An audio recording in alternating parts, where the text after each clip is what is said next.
DRV news channel में आप सभी दर्शकों का हार्दिक स्वागत। तो आइए एक बार पुनः मैं प्रभाकर अनंतराय श्रीमद् भगवद गीता गंगा यात्रा को लेकर आपके समक्ष उपस्थित हुआ हूँ। हम सभी लोग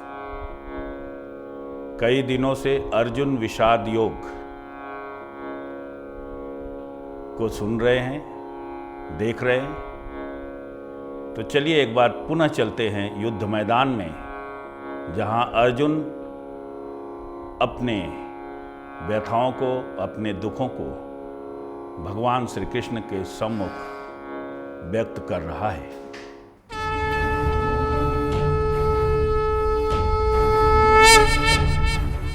कथम भीष्मम् अहम संख्ये द्रोणं च मधुसूदनम्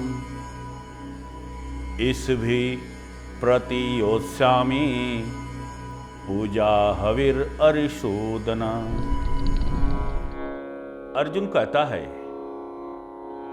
कि हे मधुसूदन, मैं किस तरह से पितामह भीष्म और गुरु द्रोण के ऊपर इस युद्ध में बाण चलाऊंगा, क्योंकि ये दोनों मेरे लिए पूजा के योग्य हैं। इस सूत्र को बहुत ध्यान से देखने पर यह महसूस होता है, यह ज्ञान संज्ञान में आता है कि अर्जुन का जोर मैं शब्द पर है, कि मैं किस तरह से इन दोनों महापुरुषों के ऊपर अपने तीर चलाऊंगा। यह तीर कोई और चलाता, यह तीर किसी और पर चलाना होता तो अर्जुन के लिए कोई बड़ी बात नहीं है, या इन दोनों के ऊपर कोई और तीर चलाए तो भी कोई बड़ी बात नहीं है। लेकिन ऐसा कार्य अगर अर्जुन करता है, क्योंकि अर्जुन का जो व्यक्तित्व है, अर्जुन की जो सेल्फ इमेज है, उसके प्रति अर्जुन बहुत ही चौकन्ना है। उसका कॉन्शियसनेस इस बात को लेकर के ज्यादा है कि यह कार्य कोई और कर सकता है, लेकिन अर्जुन कैसे कर सकता है। क्योंकि अर्जुन आज तक उन चीजों के लिए जाना गया है जिसका रिश्ता गुरु के साथ सबसे अच्छा रहा है, जिसका रिश्ता पितामह के साथ सबसे अच्छा रहा है। उसका चरित्र, उसका कैरेक्टर एक पॉजिटिव कैरेक्टर के रूप में समाज में स्थापित है। और यह युद्ध उसकी जो सेल्फ इमेज, उसके जो सेल्फ इमेज की जो ब्रांडिंग आज तक हुई है, उसके अगेंस्ट है। और उसे डर है कि यह युद्ध उसके सेल्फ इमेज को तोड़ने में सहयोग करेगा। अतः उसे उस तीर चलाने में उतना संकोच इसलिए हो रहा है कि उसकी सेल्फ इमेज टूटती हुई उसे नजर आ रही है।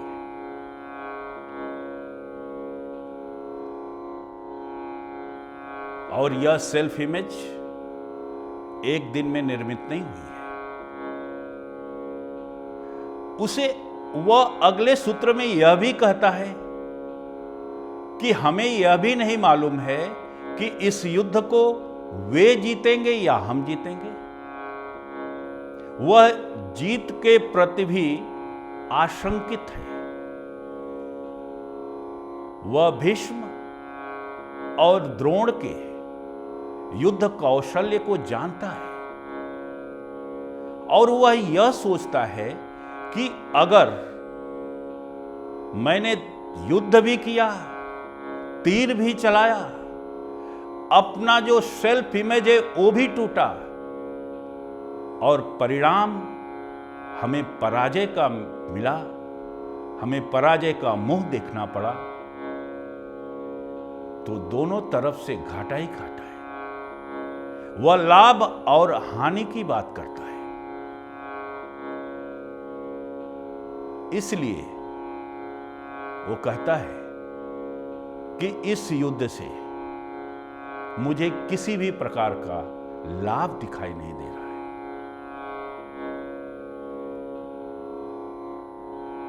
और आगे वो कहता है कि भारत में या जिस संस्कृति में हम पैदा हुए, आप हैं, अर्जुन है, वहां पर तो गुरु की एक बहुत बड़ी मर्यादा है। एक बहुत बड़े संत कबीरदास कहते हैं कि गुरु गोविंद दोऊ खड़े, काके लागों पाए, बलिहारी गुरु आपने गोविंद दियो बताए। उसी संस्कृति की धारा का अंग तो अर्जुन भी है। तो उस मर्यादा को, जो मर्यादा सदियों से बनी हुई है, उसे भी तोड़ने में उसके हाथ कांप रहे हैं। उसका मस्तिष्क, उसका बौद्धिक क्षमता गवारा नहीं कर रही है कि वह अपने श्रेष्ठ जनों के ऊपर तीर चला पाए। इसलिए वह कहता है कि इनको मार करके मुझे प्राप्त क्या होगा। और पुनः वह अपने जो बार बार कह रहा है कि तीनों लोकों का सुख और जो भोग मिलेगा, वह भोग तो इनके रक्त से सना हुआ होगा। वो ऐश्वर्य, वो समृद्धि मेरे परिवार के रक्त से सनी हुई होगी और उन भोगों को मैं भोगूं। इससे तो अच्छा है कि मैं भिक्षा मांग करके आगे का जीवन यापन करूं। हम देखेंगे अर्जुन के वक्तव्यों में, तो वह कुछ चीजों को बार बार रिपीट कर रहा है।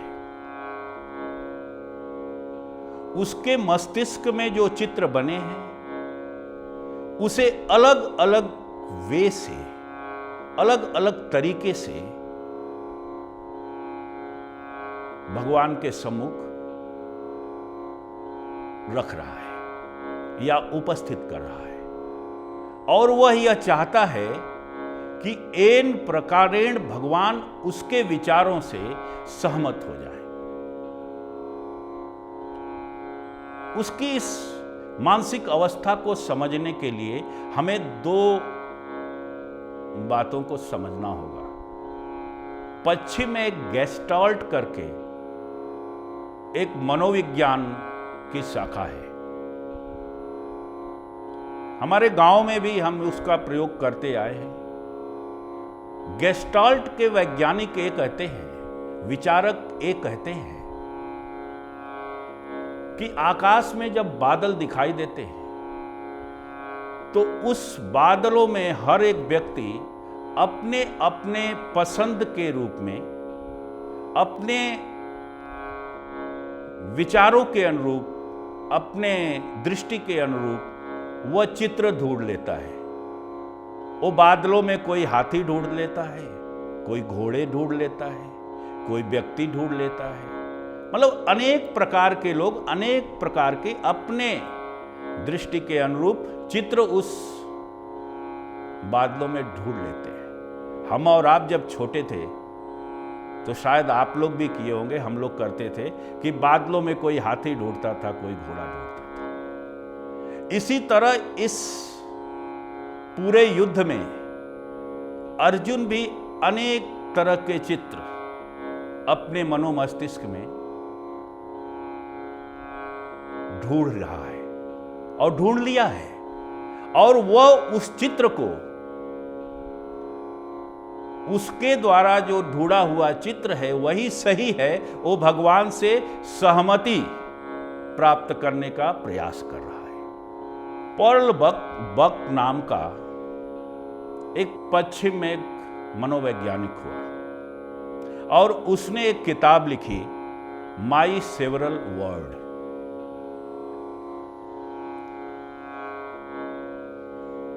उस किताब में यह बताया गया है कि हर एक व्यक्ति का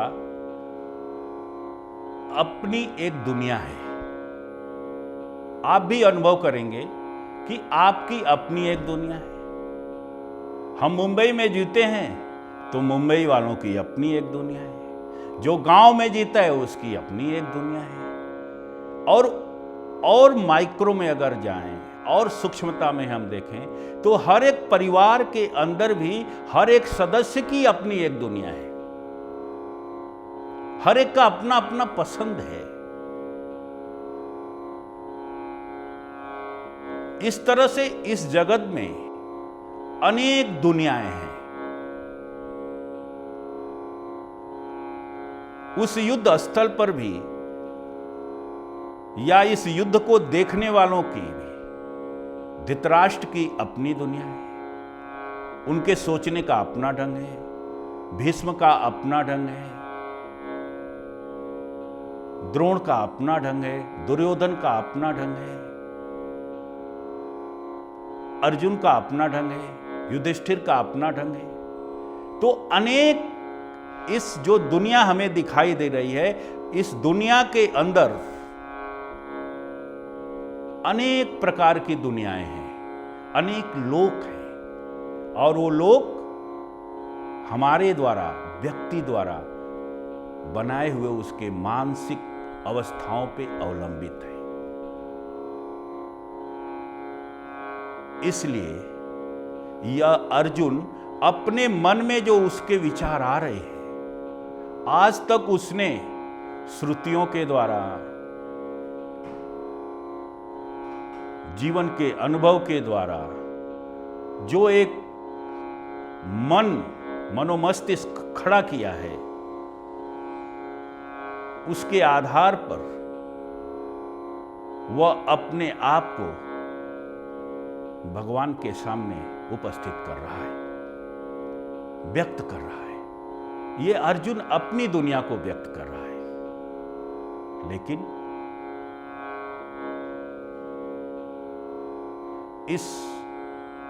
वह अपने जो दुखों को व्यक्त कर रहा है, उसका कारण एक और है। वो है अर्जुन, और उसका कारण है कि यह युद्ध उसके अपनों से हो रहा है। यह युद्ध, अर्जुन कोई अहिंसक नहीं है। अर्जुन हिंसा से मुक्त नहीं हुआ है।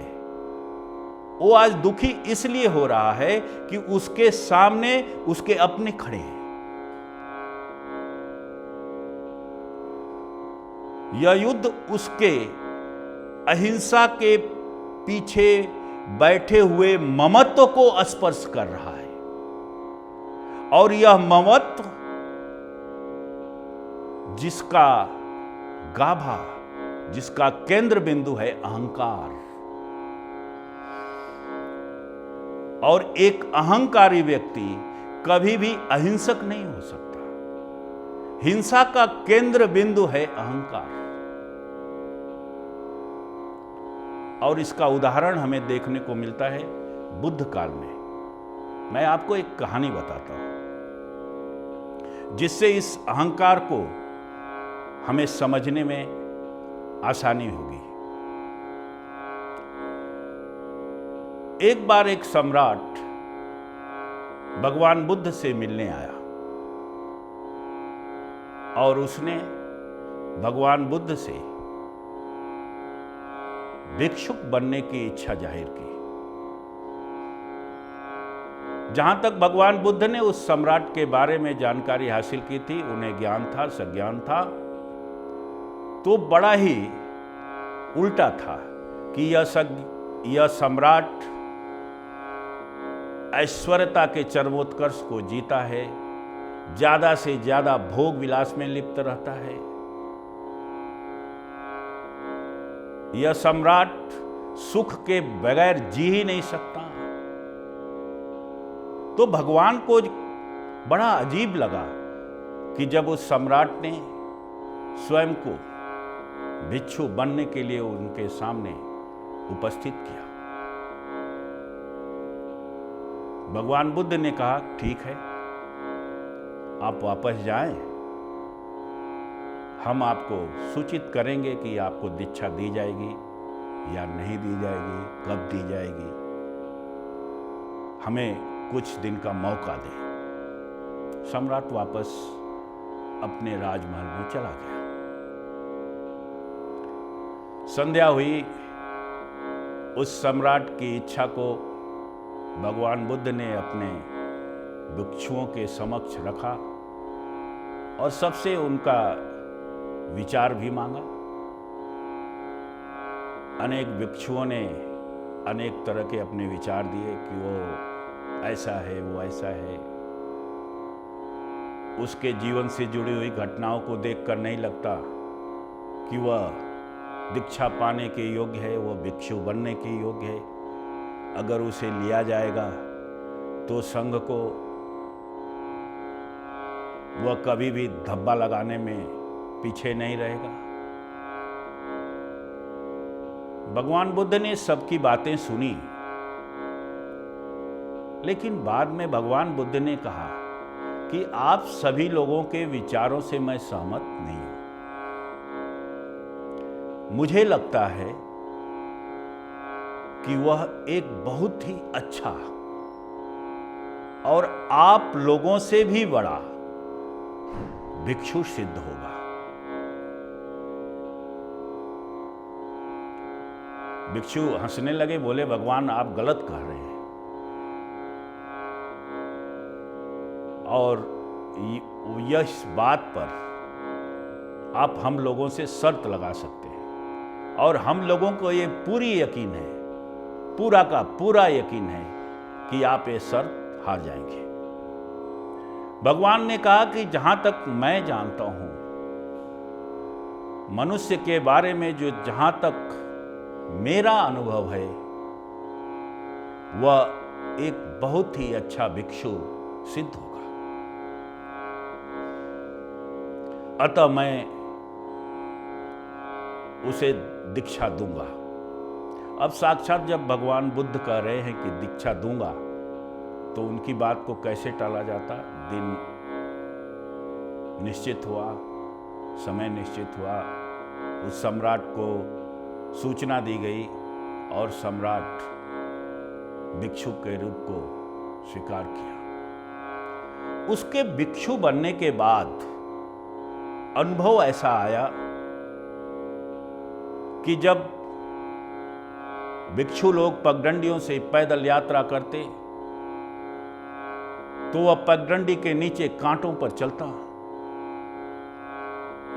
वह नंगे पैर चलता, शरीर को वह बहुत ज्यादा प्रताड़ना देता। जब सारे भिक्षु दोपहरी में किसी वृक्ष के नीचे आराम करते, वह धूप में खड़ा रहता। भिक्षु अगर 2 टाइम का भोजन करते तो वह 1 टाइम का भोजन करता। और इस सब का परिणाम यह हुआ कि वह सम्राट जो कमल की तरह खिला हुआ था, कुछ महीनों के ही उपरांत वह कंकाल के रूप में परिवर्तित हो गया। एक बार भिक्षुओं ने आकर बुद्ध को बताया कि उस सम्राट की तबीयत ज्यादा खराब है और आप उससे मिल लें। भगवान बुद्ध उससे मिलने गए। भगवान बुद्ध ने उस भिक्षु से कहा कि मैंने सुना है कि जब आप सम्राट थे तो आप बीना बजाते थे। उस भिक्षु ने कहा कि हाँ, मैं अच्छी बीना बजाता था। भगवान ने कहा, क्या कि बीना के तारों को अगर बहुत ही ढीला छोड़ दिया जाए तो क्या बीना से सुर निकलेंगे? उस भिक्षु ने कहा कि संभव ही नहीं है। जब बहुत ही तार ढीले हो जाएंगे तो उससे आवाज निकलना संभव ही नहीं है। भगवान ने कहा, अगर उन तारों को ज्यादा कस दिया जाए तो? सम्राट ने कहा, तो भी संभव नहीं है, तारों के टूटने का डर रहेगा। बीना से तो आवाज तभी निकलेगी जब तारों को मध्यम रूप में रखा जाए। भगवान बुद्ध ने कहा कि यही बात मनुष्य के लिए भी लागू होती है। जीवन को अगर ज्यादा खींचा जाए तो भी जीवन को समझा नहीं जा सकता। जीवन को अगर ज्यादा ढीला छोड़ दिया जाए तो भी जीवन को समझा नहीं जा सकता। मध्य में ही जीवन को समझा जा सकता है। और भगवान का मध्यम मार्ग